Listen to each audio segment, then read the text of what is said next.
ఓం శ్రీ గురుభ్యో నమః. ఓం శ్రీ మహాగణాధిపతియే నమః. అక్టోబర్ నెలలో ద్వాదశ రాశుల యొక్క ఫలితాలు ఏ విధంగా ఉన్నాయో ఒక్కసారి తెలుసుకుందాం. ముందుగా ఏ గ్రహాలు ఏ రాశుల్లో సంచరిస్తున్నాయో ముందుగా తెలుసుకుందాం. ముఖ్యంగా శని మీనరాశిలో వక్రస్థితిలో ఉండటం, రాహు కుంభరాశిలోను, కేతు సింహరాశిలో సంచారం చేయడం జరుగుతుంది. ముఖ్యంగా ప్రధానంగా గురువు అక్టోబర్ మాసంలో 18వ తారీఖు వరకు కూడా మిథున రాశిలో సంచారం చేసి 18వ తారీఖు నుంచి కర్కాటక రాశిలో ప్రవేశం జరుగుతుంది. అంటే అది అతిచారము అంటారు. కర్కాటక రాశిలోకి ప్రవేశించడం అనేది జరుగుతుంది. మిగతా గ్రహాలను మనం చూసుకునేటట్టయితే ముఖ్యంగా కుజుడు బుధుడు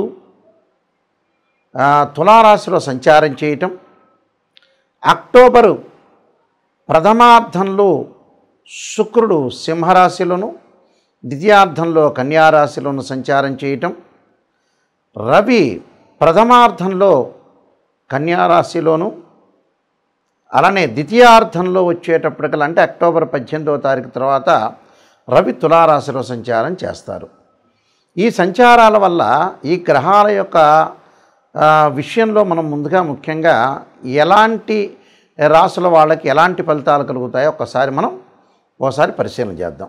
మకర రాశి వాళ్ళకి తృతీయ స్థానంలో శని వక్రస్థితిలో ఉండటం వల్ల మిశ్రమైన ఫలితాలు ఎక్కువగా ఉంటాయి.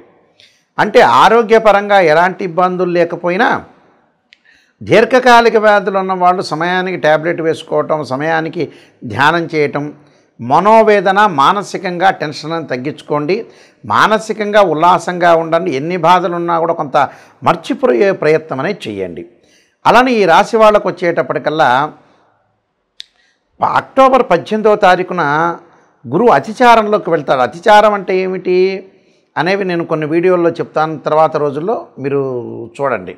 అయితే ఈ అతిచారం అంటే ఏమిటి? సప్తమ స్థానంలో గురువు యొక్క సంచారం జరుగుతుంది. సప్తమ స్థానంలో గురువు సంచారం చేయటం వల్ల అక్టోబర్ 18 నుంచి ఉద్యోగంలో ప్రమోషన్లు, ఫైనాన్షియల్ పరంగా డెవలప్మెంటు, ప్రమోషన్లు వచ్చే సూచనలు అనేవి బాగా ఎక్కువ ఉన్నాయి. ఈ ప్రమోషన్లు రావటమే కాదు, అన్నీ కూడా అనుకూలంగా ఉండే సూచనలు బాగా ఎక్కువ ఉంటాయి. కాబట్టి అద్భుతమైన రిజల్ట్స్ వచ్చే అవకాశాలు బాగా ఎక్కువ ఉంటాయి. మొండి బాకీలు కూడా వసూలయ్యే అవకాశాలు బాగా ఎక్కువగా ఉంటాయి. మొండి బాకీలతో పాటు అనుకున్న లక్ష్యాన్ని ఎలా ఛేదించాలి, అనుకున్న లక్ష్యంలో ముందుకు వెళ్ళాలి, ఎలా వెళ్ళాలనే ఆలోచనలతోటి అనుకున్న లక్ష్యంలో విజయం సాధించే అవకాశాలు ఎక్కువగా ఉంటాయి. దాని తర్వాత ద్వితీయంలో రాహు యొక్క సంచారం అంటే కుటుంబపరంగా ఇబ్బందులు కలగకుండా, భార్యాభర్తల మధ్యలో డిఫరెన్స్ ఆఫ్ ఒపీనియన్స్ రాకుండా సమర్థవంతంగా ఇద్దరు కూడా సపోర్ట్ చేసుకొని ముందుకు వెళ్ళండి. అప్పుడు సపోర్ట్ చేసుకొని ముందుకు వెళ్తే ఎలాంటి ప్రాబ్లమ్స్ లేకుండా ఉండే అవకాశాలు ఎక్కువగా ఉంటాయి. అలానే ఈ రాశి వాళ్ళకు వచ్చేటప్పటికల్లా ముఖ్యంగా కొన్ని గ్రహాల యొక్క కలయిక కలిసింది. అంటే రవి కుజుడు బుధుడు. ఈ రవి కుజుడు బుధుడు దశమ స్థానంలో ఉన్నాడు. ఈ దశమ స్థానంలో ఉండటం వల్ల చిన్న చిన్న విషయాలకి బంధుమిత్రులతో కానీ స్నేహితులతో కానీ కొద్దిగా ఎంతవరకు ఉండాలో అంతవరకే ఉండి ముందుకు వెళ్ళాలి. ఉద్యోగం అనేది అనుకూలంగా ఉన్నా అందరితో మాట్లాడి అనవసరమైన గొడవలు రాద్ధాంతాలు ఆర్గ్యుమెంట్స్ చేయకుండా ఉండటం మంచిది. ఎవరు ధర్మాన్ని వాళ్ళు నిర్వర్తించాలి, ఎవరు ఏదన్నా మనం అనుకున్నా కూడా మనం ఆలోచన చేయకూడదు, ఎవడి పాపం వాడిది అనే రూల్లో వెళ్ళటం అనేది చాలా మంచిది. అలానే కేతు యొక్క బలం వల్ల కూడా అనుకూలంగా ఉంటుంది. భాగ్యస్థానంలో శుక్రుడి యొక్క సంచారం వల్ల కూడా వివాహాది శుభ కార్యక్రమాల్లో కూడా పాల్గొనే అవకాశాలు, తీర్థయాత్రలు, పుణ్యక్షేత్రాలు కేతు వల్ల లభించే అవకాశాలు ఖచ్చితంగా ఉంటాయి. కానీ ఎన్ని ప్రణాళికలు వేసినా కూడా వీళ్ళ మీద ఎవ్వరూ కూడా వీళ్ళని శత్రువుగా అంటే వీళ్ళు ఎవ్వరు కూడా దాడి చేసినా కూడా వీళ్ళ యొక్క విల్ పవర్ అనేది తగ్గే అవకాశం అనేది లేదు. కాబట్టి ఈ మకర రాశి వాళ్ళు ఎలాంటి ఆందోళన చెందకుండా మానసికంగా ప్రశాంతంగా వాళ్ళ ధర్మాన్ని వాళ్ళు నిర్వర్తిస్తూ వాళ్ళు ఏదైతే ఉద్యోగమో వ్యాపారమో దానిలో ముందుకెళ్ళటం అనేది చాలా మంచిది. విద్యార్థులకు కూడా కొంత అనుకూలమైన కాలం చెప్పొచ్చు. స్త్రీలు తన శక్తిని బట్టి ముందుకు వెళ్ళటం అనేది చాలా మంచిది. నేను కొన్ని రెమెడీస్ అనేవి చెప్పబోతున్నా. ఆ రెమెడీస్ని మీరు పాటించి ముందుకు వెళ్ళండి. ఈ రాశి వారు ముఖ్యంగా కొన్ని ప్రత్యేకంగా రెమెడీస్ అనేవి అనుసరించాలి. ఆ రెమెడీస్లో నేను కొన్ని పరిహారాలు చెప్తాను. ఆ పరిహారాలు పాటిస్తే మంచి జరిగే అవకాశాలు ఖచ్చితంగా ఉంటాయి. ఎందుకంటే ఈ రాశి వాళ్ళు ముఖ్యంగా సూర్యుడి యొక్క నమస్కారాలు చేయటం మంచిది. ఈ అక్టోబర్ మాసాల్లో 4 ఆదివారాల పూట కూడా 4 ఆదివారాలు ప్రాతకాలంలో సూర్యుడు ఉదయించే సమయంలో సూర్యుడి యొక్క ప్రార్థన చేయాలి. సూర్యుడి యొక్క ప్రార్థన చేయటంలో చాలా మంచి మంత్రం ఏమిటంటే సూర్యగాయత్రి మంత్రం అంటాం మనం. ఈ సూర్యగాయత్రి మంత్రం వల్ల ఏం జరుగుతుంది అంటే ఉద్యోగపరంగా ఇబ్బందులు లేకుండా ఉంటారు, నూతన ఉద్యోగాలు లభించే అవకాశం ఉంటుంది, ఆరోగ్యం మహాభాగ్యం అని ఆరోగ్యం పరంగా కూడా ఇబ్బందులు లేకుండా ఉండే అవకాశాలు ఖచ్చితంగా ఉంటాయి. కాబట్టి ఆరోగ్యం కానీ ఉద్యోగం కానీ అనుకూలంగా ఉండాలంటే సూర్యగాయత్రి మంత్రాన్ని సూర్యుడి యొక్క స్తోత్రపరణం చేయాలి. సూర్యగాయత్రి మంత్రంలో అతి పవర్ఫుల్ అయిన మంత్రం ఏంటంటే ఆదిత్యాయ విద్మహే సహస్రమూర్తాయ ధీమహి తన్నో భాను ప్రచోదయాత్ అనే మంత్రాన్ని చదవాలి. దాంతోపాటు ఓం ఆదిత్యాయ విద్మహే సహస్ర కిరణాయ ధీమహి తన్నో సూర్య ప్రచోదయాత్ అనే మంత్రాన్ని చదివితే మనకు ఖచ్చితంగా మంచి జరిగే అవకాశాలు ఖచ్చితంగా ఉంటుంది. అలానే మానసికంగా ఆందోళన చెందుతున్న వాళ్ళు, చెవి ముక్కు గొంతు అలానే నిమోనియాతో బాధపడుతున్న వాళ్ళు, లంగ్స్ సంబంధించిన ఎఫెక్ట్స్తో బాధపడుతున్న వాళ్ళు, ఖచ్చితంగా సైనస్ సంబంధించిన ఆరోగ్యపరంగా ఇబ్బందులు కలుగుతున్న వాళ్ళు, మానసికంగా బలం లేని వాళ్ళు, మానసికంగా ఆందోళన చెందుతున్న వాళ్ళు ఖచ్చితంగా ఆరాధన చేయాల్సిన చంద్రగ్రహాన్ని ఆరాధన చేయాలి. చంద్రుని ఎలా ఆరాధన చేయాలి? చంద్రగాయత్రి మంత్రాన్ని చదువుకోవాలి. క్షీరపుత్రాయుధ్య అమృతతత్వాయ ధీమహి తన్నో చంద్ర ప్రచోదయాత్ అనే మంత్రాన్ని చదువుకోవాలి.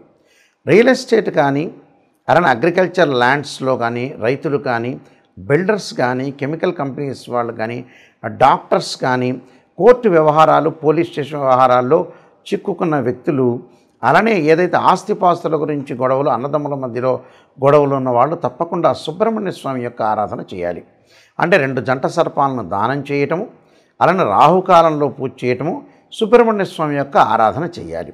సుబ్రహ్మణ్య స్వామిని చుట్టూ ప్రదర్శన చేసేటప్పుడు తప్పకుండా తత్పురుషాయ విద్యే మహాసేనాయ ధీమహి తన్నో షణ్ముఖ ప్రచోదయాత్ అనే మంత్రాన్ని చక్కగా చదువుకోవటం వల్ల మనకున్న గొడవలు తగాదులు ఇలాంటివన్నీ కూడా పరిష్కారం జరిగే అవకాశాలు ఖచ్చితంగా ఉంటాయి.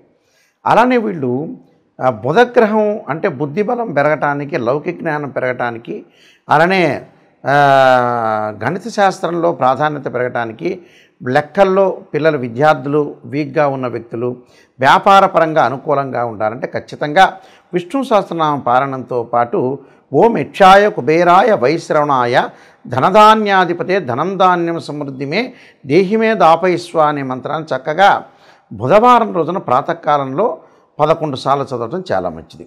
అలానే విద్య యందు అనుకూలంగా లేకపోవటం, విద్య పిల్లలకి మర్చిపోవటం చదివినంతా కూడా, అలానే ధనపరంగా ఇబ్బందులు కలుగుతున్న వాళ్ళు, మొండి బాకీలు వసూలు కాని వాళ్ళు, ఉద్యోగ ప్రయత్నాలు కూడా అనుకూలంగా లేని వాళ్ళు, అలానే ఫైనాన్షియల్ పరంగా ట్రబుల్స్ ఉన్న వ్యక్తులు ఎవరైతే ఉంటారో వాళ్ళందరూ కూడా సంతానపరంగా ఇబ్బందులు కలిగిన వ్యక్తులు ఎవరైతే ఉంటారో వాళ్ళందరూ కూడా తప్పకుండా దత్తాత్రేయ స్వామి పారాయణం దత్త కవచాన్నితో పాటు ఓం దేవానాంచ ఋషీనాంచ గురుకాంచన సన్నిభం బుద్ధిమతం త్రిలోకేశం తమ నమామి బృహస్పతిం అనే మంత్రాన్ని చక్కగా చదువుకోవటం వల్ల కూడా వీళ్ళకి మంచి జరిగే అవకాశాలు ఖచ్చితంగా ఉంటాయి.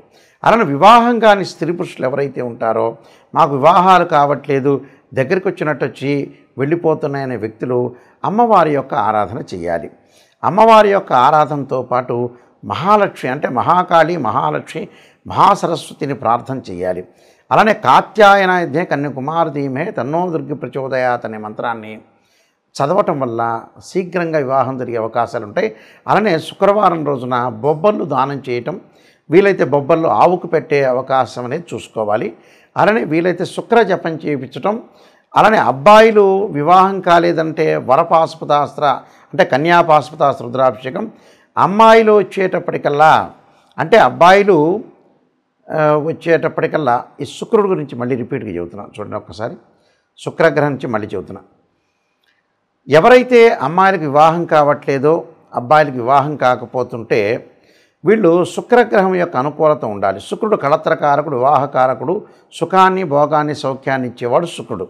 ఈ శుక్రగ్రహం వల్ల మరి ఎవరికైతే వివాహం కావట్లేదో అబ్బాయిలు కన్యాపాశుపతాస్త్ర రుద్రాభిషేకం, అమ్మాయిలు వరపాశుపతాస్త్ర రుద్రాభిషేకం చేయటం, శుక్ర జపము, శుక్ర హోమం చేసుకోవటం, భృగుపాశుపతాస్త్ర రుద్రాభిషేకం చేసుకోవటం వల్ల చాలా మంచి జరిగే అవకాశం ఖచ్చితంగా ఉంటుంది. అలానే ఆయు ప్రమాణం తగ్గుతూ ఉండి ఆరోగ్యపరంగా నష్టాలు జరుగుతున్న వ్యక్తులు శని యొక్క ప్రభావం ఉంటుంది కాబట్టి శని యొక్క ఆరాధన చేయాలి. వీలైతే మరి నువ్వుల నూనెతోటి శివుడికి అభిషేకం చేయటం వల్ల ఆయు ప్రమాణం పెరుగుతుందని శాస్త్రంలో చెప్పారు. అలానే విదేశాలకు వెళ్లకుండా, విదేశాలకి ఏదైతే వీళ్ళకి వీసా రాకపోవటం, విదేశాల్లో ఉన్న వ్యక్తులకు కూడా అక్కడ వాళ్ళకైతే మంచి వ్యాపారం కానీ అలానే మంచి జాబ్ కానీ రాకుండా, గ్రీన్ కార్డు కూడా రాకుండా ఉన్న వ్యక్తులు, విదేశాల్లో ఉన్న వ్యక్తులు ఎవరైతే ఉంటారో రాహు యొక్క ఆరాధన చేయాలి. అర్ధకాయ మహావీరం చంద్రాదిత్యమర్దనం సింహకాగర్భ సంభూతం తమ రాహుం ప్రణమామ్యం అనే మంత్రాన్ని చక్కగా చదువుకోవాలి. అలానే జ్ఞానవృద్ధి లేకుండా, ఎక్కడైనా సరే ఆధ్యాత్మిక చింతన లేకుండా మొండిగా ఉండి కోపాన్ని బాగా ఎక్కువగా తగ్గించుకోలేని వ్యక్తులు, కోప్పడుతుంటే చికాకులు కలిగి అలానే గొడవలు పడుతున్న వ్యక్తులు ఎవరైతే ఉంటారో వాళ్ళు కేతు యొక్క ఆరాధన చేయాలి. కేతువుకు అధిష్టాన దేవత అయిన గణపతి యొక్క ఆరాధన చేయాలి. గణపతిని గకార స్తోత్రంతో గరికతోటి పూజ చేయటం వల్ల వాళ్ళకి జీవితంలో ఉండే విఘ్నాలన్నీ కూడా తొలగిపోయే అవకాశం ఖచ్చితంగా ఉంటుంది. ఈ రాశి వాళ్ళందరికీ కూడా శ్రీ పరమేశ్వరుడి యొక్క అనుగ్రహాన్ని ఉండాలని ఆశిస్తూ, మీ అందరికి కూడా మంచి జరగాలని ఆశిస్తూ సర్వే జనా సుఖినో భవంతు.